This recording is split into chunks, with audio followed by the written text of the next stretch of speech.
Crazy Laura Loomer is about to make some sense. Watch. What is it going to mean for the future of our country, our national security, and the incoming Trump administration if we have a bunch of technocrats who are also essentially welfare queens because their companies are receiving government subsidies and they want to take over our defense industry? If you have a bunch of tech bros with billions of dollars and direct unfettered access to the vice president and the president of the United States, and then they are also, very cordial with our adversaries, as in China and Iran. We see that Elon Musk is having these meetings off the books with Iranian officials, with Chinese officials. What does that mean for us and the future of our constitutional republic? I told you she's making some good points. Looks like Maga just found out they got taken by a bunch of globalists. The person whose name was on the ballot was Donald Trump. He won the election, and his position on H-1B visas is that he thinks it's a good program that can have some benefit. His position on illegal immigration and the crisis on that in the country generally is that it has to stop. And I don't think it is impossible for the Republican Party, led by Donald Trump, advised by Elon Musk, and supported by a bunch of other Republicans out there, it's not impossible for this group to find its way to a common ground. H-1B visa program is reformed, fraud is eliminated, we find a way to bring in the smart people, the people that help America, and then on the southern border, we find a way to close it, stop the illegal immigration crisis, stop the drug crisis, stop the crime and the criminals. We can do both at the same time, and that's what Trump and Elon are for, and the vast majority of Republicans are going to support that. And there's Scott Jennings saying that Donald Trump likes the H-1B visa that brings in high-skilled workers, which is what Elon Musk was a proponent of and Laura Loomer was opposed to. But now the question is, which one is it, Maga? Are you for it? Are you against it?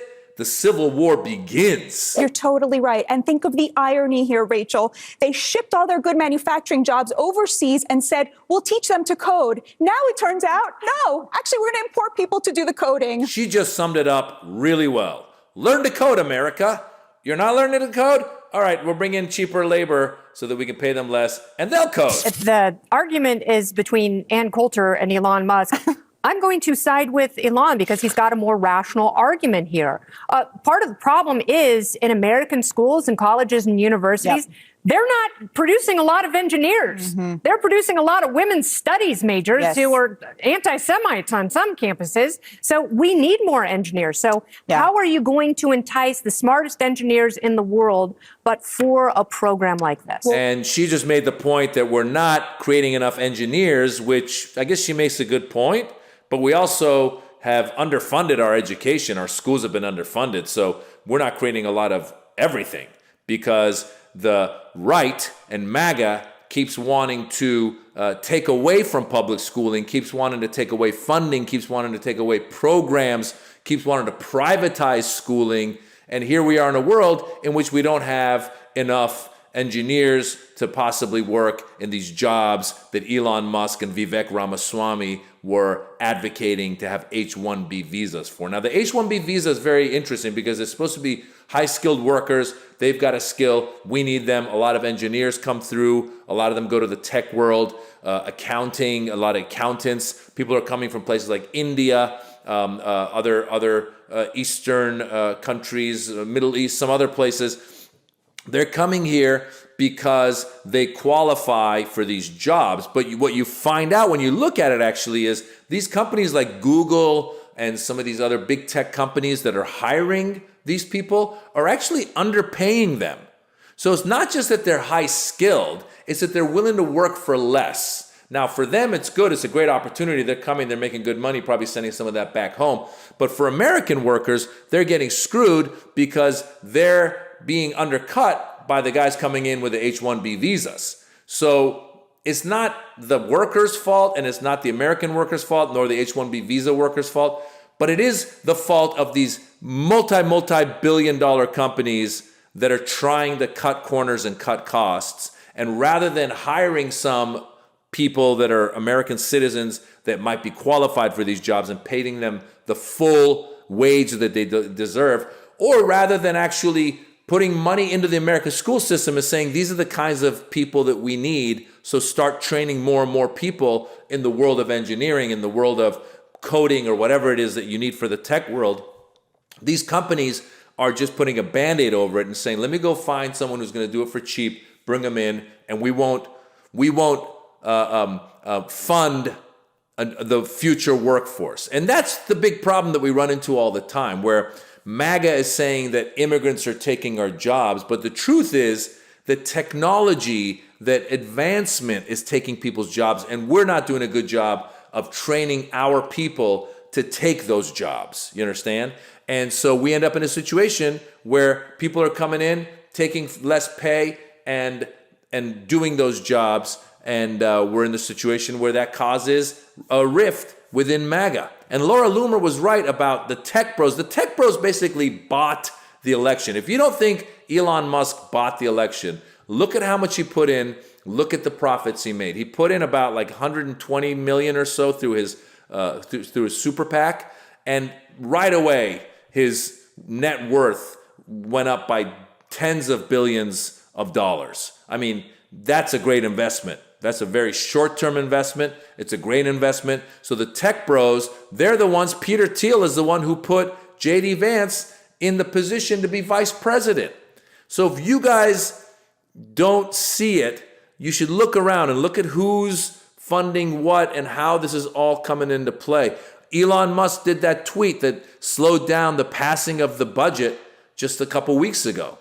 So yes, they were joking that Elon Musk is the president, but really he and a bunch of others have taken over and continue to take over, and they're benefiting from all of this stuff. When you end up in this international world where there's no fair play, the more money you have, the better you do. That's why we need regulations, and that's why people like Elon Musk and Peter Thiel and other tech bros hate regulation. The image of the day, or images of the day from my point of view, is you had Donald Trump sitting there being sworn in as the next president of the United States. His, let's call it likely, top cabinet members right behind him. Yep. With Jeff Bezos. Yes. Elon Musk, Mark Zuckerberg, Sundar Pichai, Tim Cook. Yeah. That was, keep in mind, they had better seats than the cabinet members, They had right? better seats than most of the cabinet members. Well, we have officially entered into Trump 2. Electric, we are screwed. I think that's the name of the film officially. Listen, I mean, in fairness to the new president, the new old president, the new president, he did a little break in between to commit felonies. He's in there, but this time it's going to be different. He is a man of the people now. He cares about lowering grocery prices. The president-elect is moving the goalposts on some of his pledges, like lowering the price of groceries. It's hard to bring things down once they're up, Trump says. You know, it's very hard. What's that I'm being told? He already said he's going to have a very hard time lowering prices. Okay, sure. But at least the inauguration is going to prove that he's a man of the people. What's that? It's indoors, and the people that flew there are not able to see the inauguration. But he did reserve seats in the very front for all of the tech CEOs that run social media. Got it. Jeff Bezos, the billionaire owner of the Washington Post and Amazon and that space company, standing in front of RFK Jr. You see, an oligarchy is taking place here in America. And if you don't know what an oligarchy is, it's when a bunch of rich, oily guys, or oligarchs, gain all the power, and the government serves only to serve them and not the people. But I'm sure that won't get out of control right off the bat. I mean, yes, they were there seated ahead of the president's own cabinet, and in a very limited amount of seats. It was basically them, RFK Jr. and Carrie Underwood, who waited a very long time to start singing.